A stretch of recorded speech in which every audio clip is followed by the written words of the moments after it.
वडिलांनी परिस्थिती अभावी एमपीएससी यूपीएससी या स्पर्धा परीक्षेची तयारी करण्यास नकार दिला। त्यामुळे नैराश्यातून 17 वर्षीय विद्यार्थ्याने आत्महत्या केल्याची धक्कादायक घटना धुळे तालुक्यात घडली।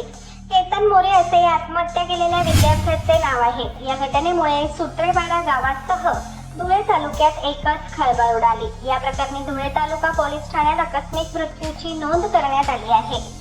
आत्महत्या केलेल्या विद्यार्थी केतन मोरे यांनी वसतिगृहात बाथरूम मध्येच गळफास घेत आपली जीवनयात्रा संपवली।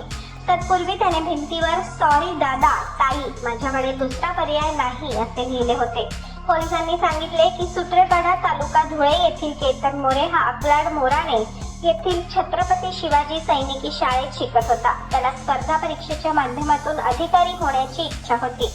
त्याने ही अपेक्षा सुट्टीत घरी आला तेव्हा वडिलांपुढे दाखवली होती। मात्र वडील शेती काम करत असल्याने त्यांनी स्पर्धा परीक्षेचा खर्च आपल्याला झेपणार नाही असे सांगत त्याला स्पर्धा परीक्षेच्या तयारीस नकार दिला।